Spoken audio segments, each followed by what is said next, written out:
Notre pré-Cleste Jova a établi le Seigneur Jésus-Christ comme Rédempteur. Dans la Bible, il y a deux raisons de l'établir comme Rédempteur. L'une est que le pré-Cleste l'avait promis dès le début, promettant qu'un descendant Abraham deviendrait le Rédempteur de l'humanité. Il a dit, toutes les nations de la terre seront bénies en ta postérité et obtiendront la bénédiction. Ce descendant est le Seigneur Jésus. De plus, cette époque, c'est Dieu qui a juré, en parlant à Abraham, bien Esser, il a dit, toutes les nations de la terre seront bénies en ta postérité. Dieu a fait cette promesse à Abraham. Étonnamment, cette promesse, il l'a répétée Isaac, puis Jacob. C'est la promesse de Dieu.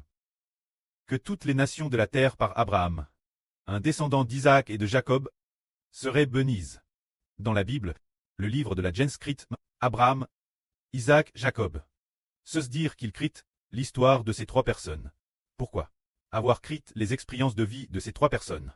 Leur parcours dans la Bible, c'est lié au plan de Dieu pour sauver l'humanité entière.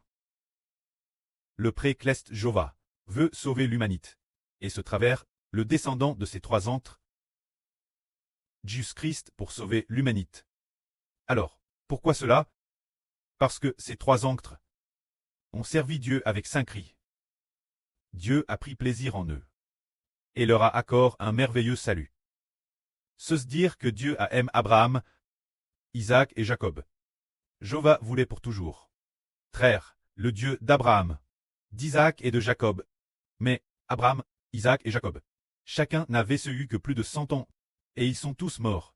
Alors Dieu ne pourrait pas être éternellement leur Dieu. Que faire? Le pré a alors établi un plan de rédemption, qui est, toutes les nations de la terre seront bénies en ta postérité. Ce descendant est le Rédempteur Jésus, puisque toutes les nations de la terre doivent être bénies en Jésus. Alors Abraham, Isaac et Jacob doivent-ils aussi être bénis en Jésus? Bien est-ce que oui, quand le Rédempteur apparaîtra à l'avenir, et que le temps de la rédemption viendra, le Seigneur Jésus-Christ fera sortir Abraham, Isaac et Jacob du jour des morts, pour qu'ils ressuscitent et obtiennent la vie éternelle.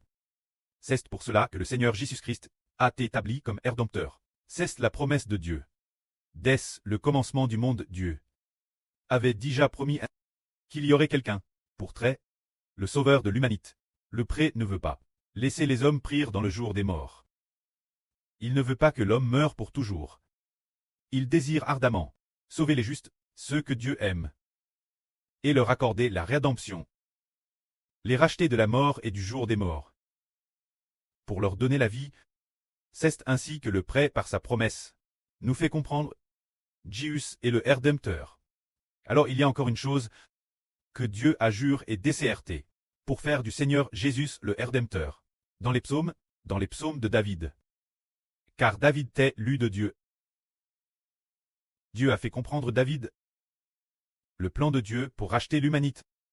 Ainsi, le pré-Cleste l'Éternel a juré ainsi, disant l'Éternel a juré. Il ne changera pas d'avis. Tu es, selon l'ordre de Melchisedec, prêtre pour toujours.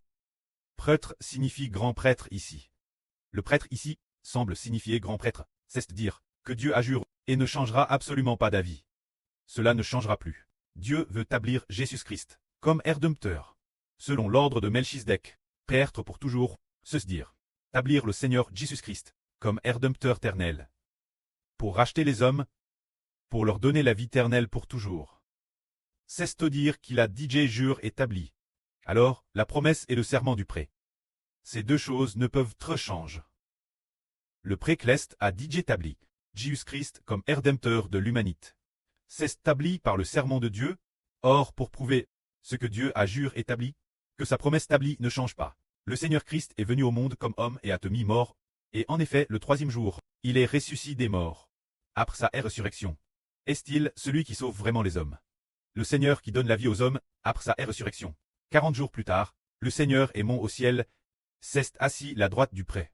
Et, de la part du pré, la puissance de la vie éternelle, le Saint-Esprit et l'Esprit du Seigneur Christ est répandu sur ceux qui aiment le Seigneur Jésus et croient en lui. Ainsi, un groupe de personnes a reçu le Saint-Esprit. Cette réception du Saint-Esprit témoigne que Jésus-Christ est vraiment celui qui sauve les hommes. de la mort. Le Seigneur qui les délivre du jour des morts. Cesse cela. Le Rédempteur tabli par le serment et la promesse du prêt.